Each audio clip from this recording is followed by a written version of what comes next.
of those movies? Come on up here, let's talk.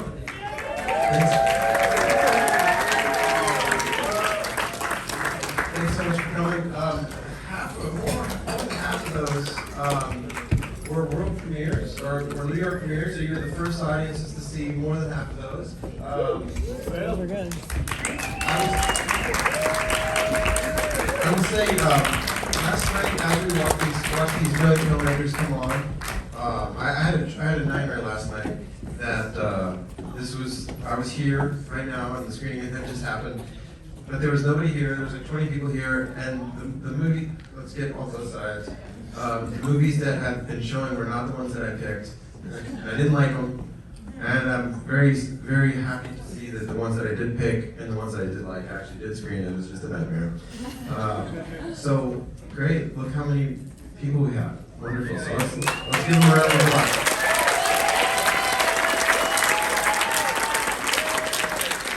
Thank you.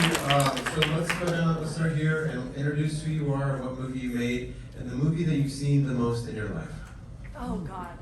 Hi, so I'm Sarah Leslie. Welcome to the Enclave, to the 3D animation. And the movie I've seen the most is Dirty Dancing. I'm Philip Thompson. I did I'm at Home, and this is weird. Probably the movie I've seen the most in my life. It's a recent one. It's probably The Irishman. My name is Sophia Smith. I made Mommy, and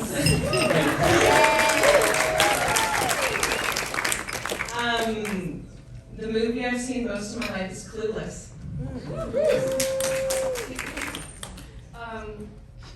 Hi, I'm Katie Frail. And I'm Ruby Jarens. We made the self-tape together. And the movie I've probably seen the most of my life is Little Miss Sunshine.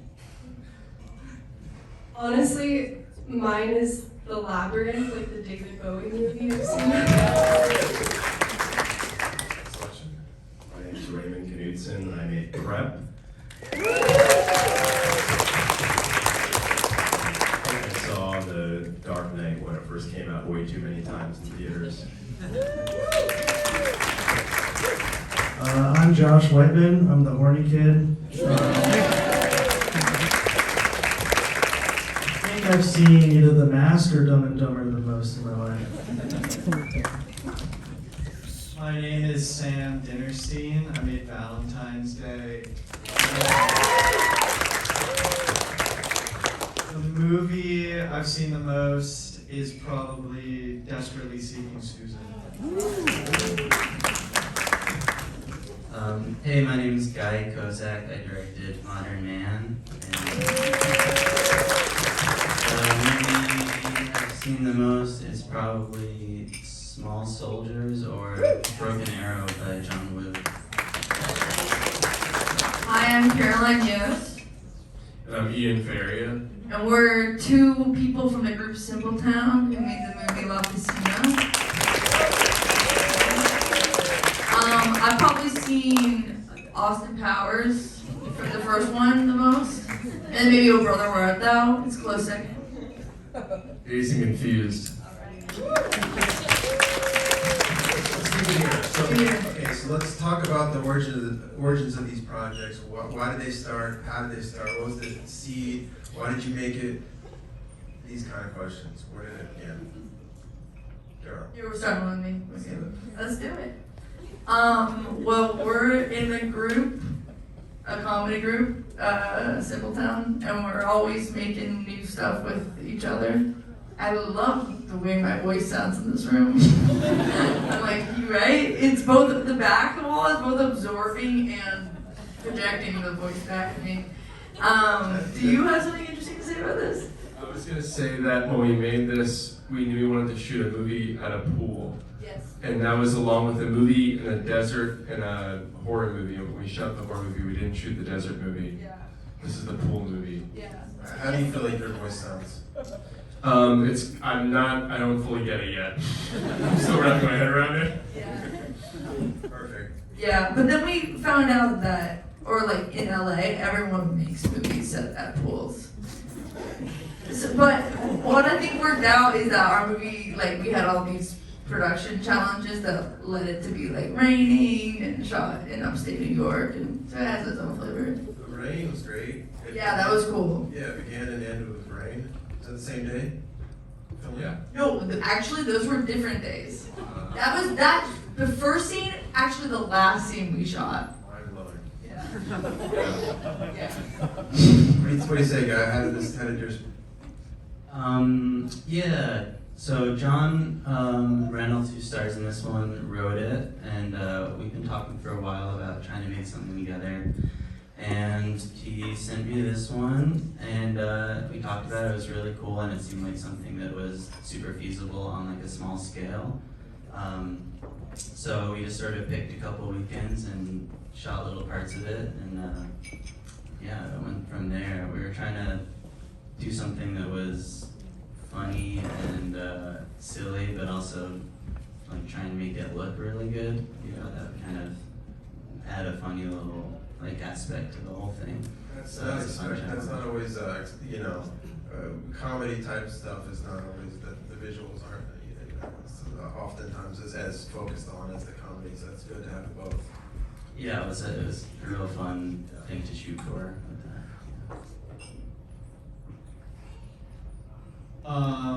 I lent a camcorder to a friend who took that camcorder to Jersey Shore, and then that camcorder was stolen for the day, and then the video that played in the beginning was the outcome, and I was like, that movie is so unintentionally has so much artistic merit that like I feel like I need to like recapture that essence into another movie. And so I like just wanted to like use them as like ghosts to kind of like set the tone that, yeah. Yeah, I got a lot of questions about this. We'll go back around. I guess mine started converting a lot of home videotapes for my dad for his birthday, and then I came across the like My Size Dancing Barbie Christmas, and like I'd heard about that my whole life, and that's kind of like a family joke about me wanting that Barbie doll. But then I found a bunch of other things that were in line of the same, vibe. And yeah, my mom is really good at telling those stories and tells them to a lot of people, so I figured it was an easy project. Pass the torch to you, now you're telling everybody as well. Yeah, exactly. She's not here today. No, she's alive, but she's not here today with us in this room. Missed the RIP at the end. No. Still alive and kicking, perfect. Yeah, she's great. I spent a few intimate years in the sport of bodybuilding as a former competitor, and that was a very complex and layered experience, but the one thing that stood out the most was my relationship with food always sucked after the shows, and I ended up working with an eating psychologist after my last show named Shelby McDaniel. This was in the height of COVID. I wasn't doing anything else but bodybuilding. I wasn't making movies. So one of my goals when I was working with Shelby was to get back into writing, and she challenged me to write one crappy page a day and not judge myself. And I had all these crazy ideas and visuals swirling in my head shortly after I wrote that movie. This was one of the few non-comedies in the blog, but I feel like the comedy fatigue comes at a certain point, and there's so many funny ones before, and I thought this one was a good energy boost. And I just love the film, and I just wanted to see it at least great again. So we grew up, as child actors. We did a lot of self-tapes. Yeah, a lot of self-tapes. And it kind of came like, we were like, we gotta make something out of this, just because we had so much experience, having miserable experiences making them. We were like, we're not booking anything, so might as well make something with ourselves. And we cast our family. That was the best part. When I first saw this, you see a lot of movies about audition tapes and people struggling to be actors. This one was really special because of the family element. Everyone it was so convincing that you were all so intimate, and you know the fact that you all looked alike, and you all had such a built-in chemistry. So funny. I love to see it with the crowd, and yeah. So again, I have some more questions for you, but let's get to the introduction. Yeah, where this film came from is a really fun question for me to answer. I feel like everything I write kind of comes from my own lived experience in some way. And so I'm sure you can all fill in the blanks, whoever we would like to with that. But I wrote this, and I was in LA at the time, and I was really lucky to meet Nell, who's in the audience right now. And she was fantastic, and it just came so easy working together. And so I feel very grateful we got to collaborate on this very personal project together. I came up with this movie during COVID when I was like, I'm obsessed with watching TV. I was just like watching TV all day, and there's like on all these shows, everyone's being really creative and doing all these fun things, and I'm on social media and everyone's posting all these creative, amazing things they're doing, and I'm like, damn, I'm not doing anything. I'm just like, sitting around, digging through the fridge, like in bed, watching TV. And I wanted to make something that kind of portrayed that feeling. Yeah.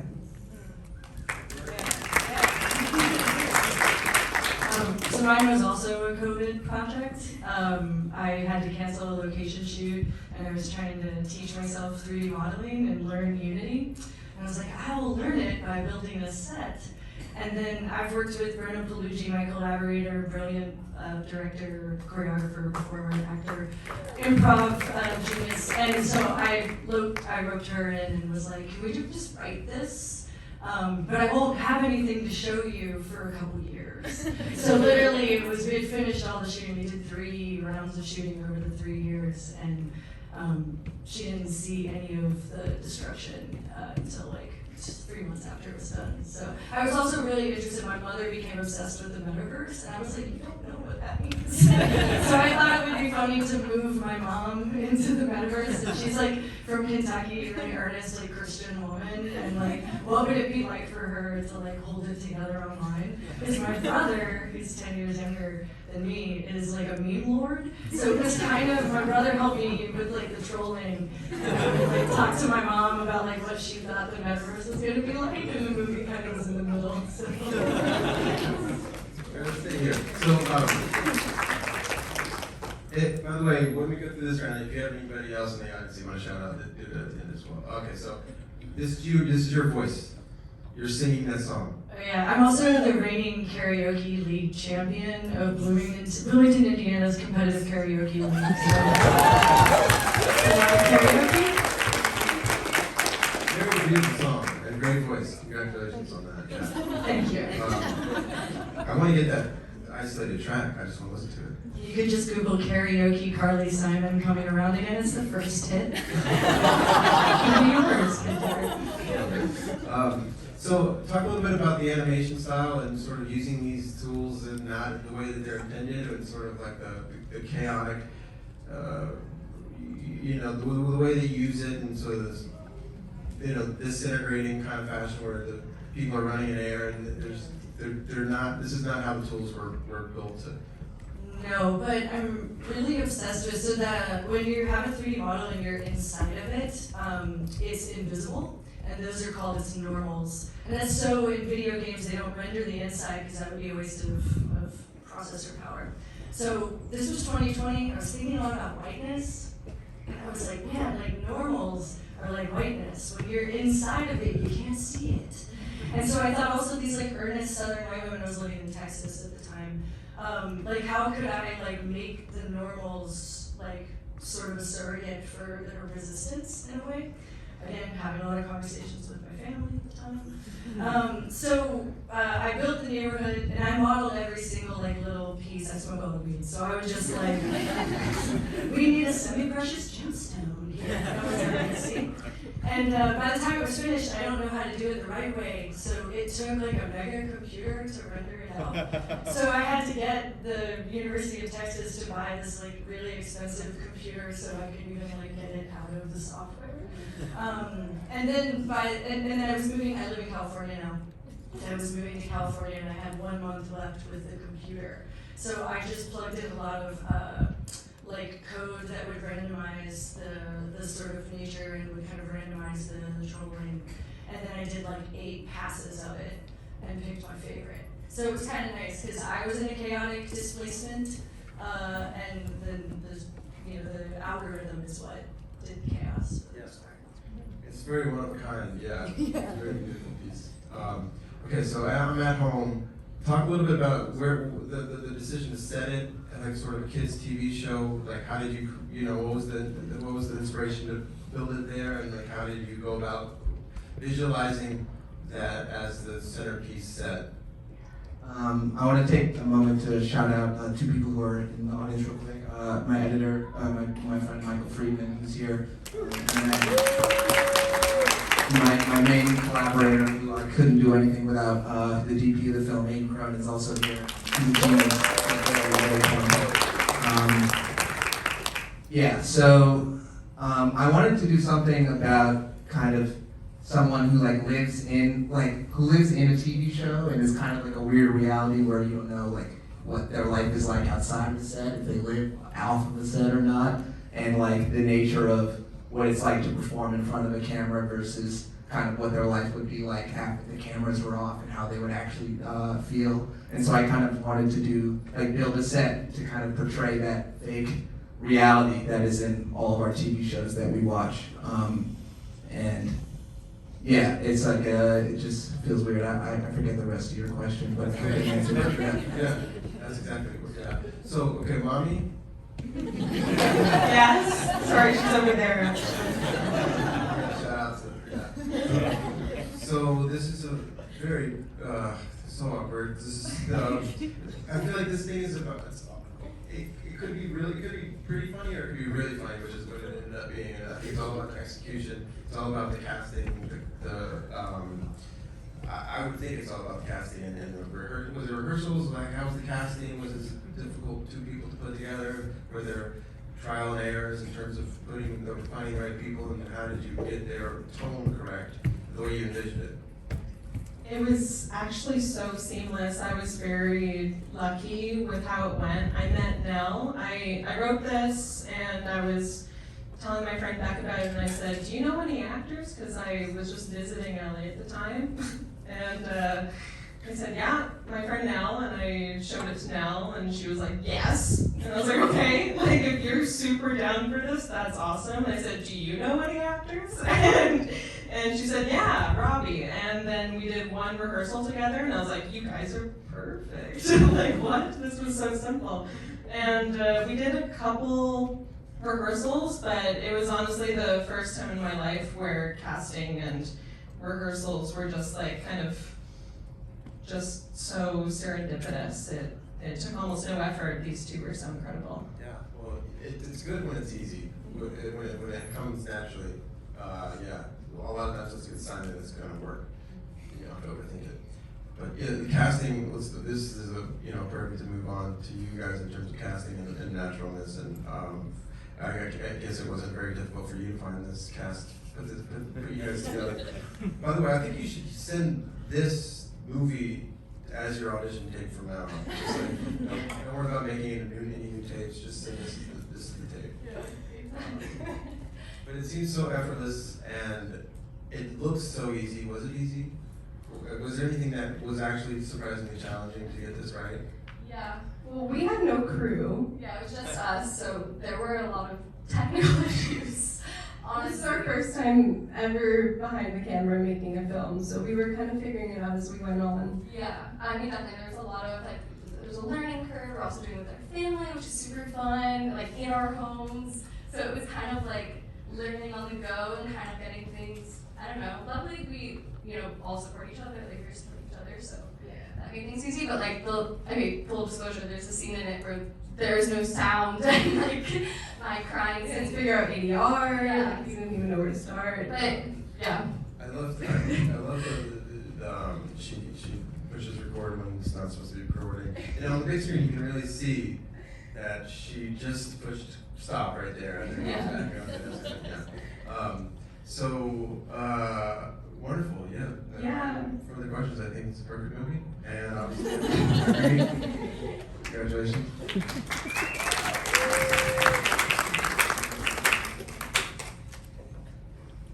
Oh yeah, our question. So, for Fred, this is there's not a lot of exposition in this film, traditional exposition, but it feels like it's built. It has this whole world. It has this whole narrative arc with the character. Sort of, you get into his head very quickly, and you understand his plight. I guess how did you approach kind of putting enough character in there without sort of resorting to traditional story and backstory? This is the actor's name is Zay. This is the second movie we made together. Back in film school when we made my thesis film, I knew that I couldn't I didn't have the budget to turn a professional actor into a bodybuilder like big Hollywood movies, but I knew that I might have a chance to cast a bodybuilder and maybe write it to where we're just expressing all the conflict and emotion physically and through the face, and that's so much of the sport of bodybuilding is it's all visual. That movie was a lot quieter. This one's very loud and in your face, and I didn't know if Zay could do it. I only had like one scene written with dialogue, which is the first vlog scene, and I showed the movie around and everyone felt the emotion, but my teacher from college felt that there just was something missing to really understand why he's doing what he's doing, or I guess the second vlog scene kind of showed this hypocrisy and this facade that this guy is wearing. So it's just collaborating with the team, and even though it's a very loud movie, I still want to be somewhat subtle and let the audience kind of just watch everything unfold and put it together. Yeah, that's a good dichotomy. Like, it's so loud, it's on your face, but there's such a tenderness and such a vulnerability underneath and throughout. It's very beautifully done. Thank you. Horny kid. Yes. So you said when you're looking through these tapes, you didn't remember all this? Like memories of being like at Christmas and that kind of thing? Like having these toys. No, not really. Okay. Well, somewhat. We won't get into detail. So backing up. So what was making the film? What was the most uncomfortable part? Was it uncomfortable for you? I think putting my mom on the spot about the end part of just like, I kind of pushed her one vacation we took. Also, my sister just got married, my younger sister. So she got married before me, and we went on vacation one time, and my mom got mad at me for some reason. She's like, "It's obvious you're a 30-year-old bachelor, blah, blah, blah." I was like, what does that mean? Like, what? It came out of nowhere, and I never really thought about it much, but then during the making of this, I thought, like, does she have some type of weird expectation of me not being married before my sister or something? So that was that, but then also, maybe just the title of the film too. She's a teacher, she's like a 5th grade teacher in Northeast Ohio, where like all the truckers like bang on the windows and they're like, "You're not gonna put a mask on my kid," that kind of thing. So she's like, "You cannot put my name on this. Like, I can't have a horny kid film credit." Or that I might get fired or something. So she was cool with it after she saw it though. Yeah, well, when you post this movie online tomorrow, I don't think you sent me her name to post. It's been posted and it's just her initials. This is, if you want to see this again, going live tomorrow on NoBudge.com. Oh, yes. A lot most of these movies are coming on this week or next week to revisit, if they're not already on. All right, Valentine's Day. I'm curious about the format here, and sort of particularly like the time jump and then the interstitial, the animated wormhole. Like, what was the thinking there? I mean, it felt right. It felt very, like it was a memorable choice, and I was totally in with it. But what was the idea? I kind of wanted it to be like, well, first I had the video, and I wanted a way to kind of connect that into the timeline of the footage that we were actually shooting. And I thought it would just kind of be an interesting element to potentially make the movie a period piece. So like set it 10 years ago and then connect that kind of just through like, I don't know, a digital time, a digital wormhole? I don't know, whatever. So that was digital time wormhole. Yeah. And so just wanted to kind of like travel back in time, like through the phone, I guess, or like into a different camera format. And I thought kind of aesthetically, that felt like that decision was like making sense. And he invented Be Real. Yeah, he invented Be Real. Yeah. It's very funny. I also want to shout out my DP Jeremy, who's right there, and then my actor Jackson, who's in played Tyler, and he also did the visual effects too. He did the visual. And then also my editor Trevor, who's right behind Jackson.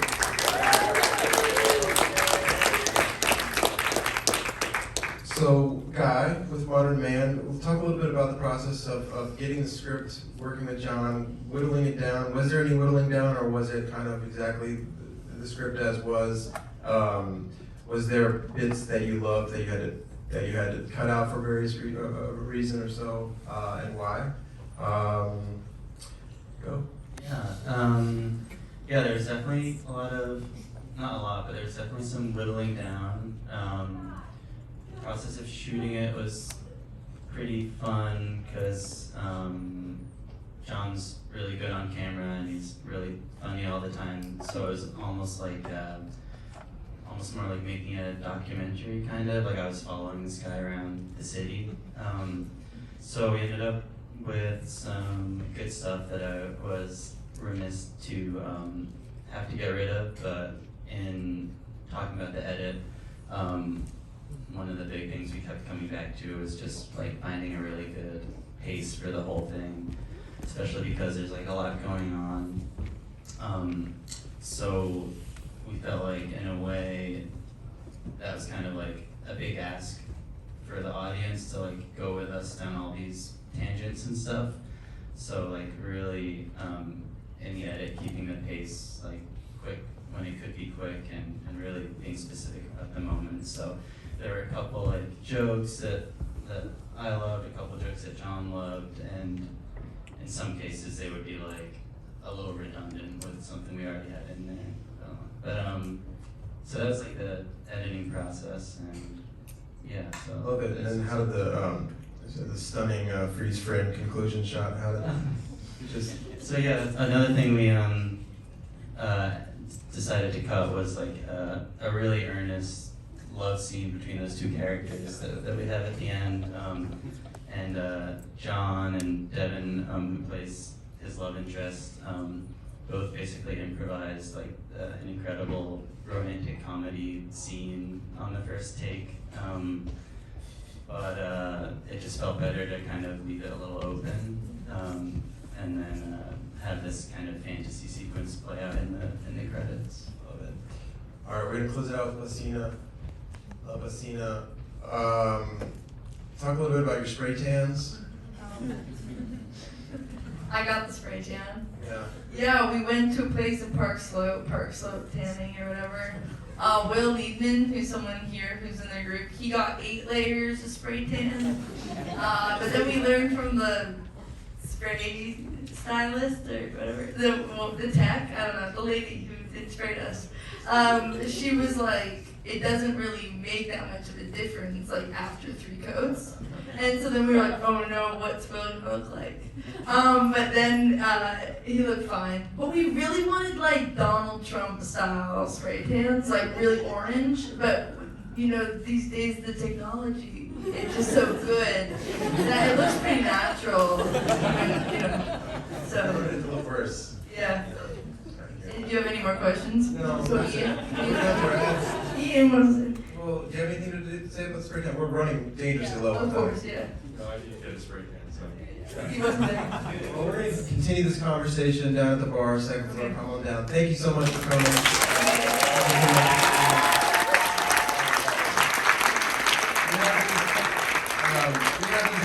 get these every month. The next one is May 24th. So mark that down at the Williamsburg location of Nitehawk. Mark it down, and then another one coming up here in July. So come on back. Go to NoBudge.com. Watch these movies. Thank you so much for coming.